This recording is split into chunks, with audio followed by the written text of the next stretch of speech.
रामराजे, महाराष्ट्रातले 5 मतदारसंघ असले तरी देशभरातल्या 21 राज्यातल्या 102 मतदारसंघांमध्ये देखील आज मतदान पार पडलेलं आहे। कशा पद्धतीचं वातावरण देशभरात आज पहिल्या टप्प्याच्या मतदानावेळी बघायला मिळालं? बघितला तर आसाम, मणिपूर, मेघालय, त्रिपुरा म्हणजेच की ईशान्येकडली जी राज्ये आहेत तिथे साधारणतः 65% आसपास हे संपूर्ण मतदान झालेलं आहे। म्हणजेच की बऱ्यापैकी टक्केवारी जी आहे ते या भागामध्ये झालेलं आहे, नॉर्थ ईस्टमध्ये।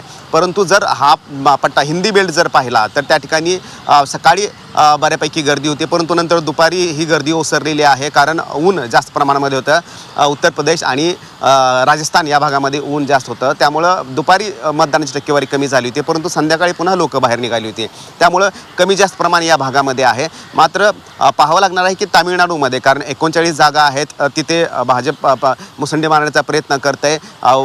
जर तिथे बऱ्यापैकी जर मतदान झालं तर मात्र वोट पर्सेंट जे आहे ते भाजपचं वाढणार आहे, त्यामुळं अण्णामलाई यांच्यावर संपूर्ण मदार असणार आहे, कारण अण्णामलाई यांच्या नेतृत्वामध्येच तामिळनाडूमध्ये निवडणुका लढवल्या जात आहेत आणि एक तमिळ अस्मिता, तमिळ भाषाला सनातन धर्माच्या माध्यमातून छेद देण्याचा प्रयत्न तिथे भाजप करते। तर दुसरीकडे उत्तर प्रदेशमध्ये सुद्धा महत्त्वाचे चेहरे जे आहेत, संजीव बालियान यांचा चेहरा देण्यात आला होता आणि संपूर्ण जर देशाचा विचार केला तर महत्त्वाचे केंद्रीय मंत्री जे आहेत ते 8 केंद्रीय मंत्री आहेत। त्यामध्ये एक नितीन गडकरी असतील, तिकडे सर्वानंद सोनोवाल असतील, संजीव बालियान असतील आणि त्याचबरोबर जितेंद्र सिंग असतील, भूपेंद्र यादव आहेत, अर्जुन राम मेघवाल आहेत, बिप्लब देव आहेत, तमिलसाई सुंदरराजन या तर राज्यपाल होत्या आणि त्या आता खासदारकी लढवत आहेत, लोकसभा लढवत आहेत। त्यामुळं हे संपूर्ण जे चेहरे आहेत 8 केंद्रीय मंत्री, त्यांचं सुद्धा नशीब आता या मतपेटीमध्ये बंद झालेलं आहे असं म्हणावं लागणार आहे आणि दुसऱ्या टप्प्याकडे आता तयारीसाठी लक्ष देण्यात आलेलं आहे।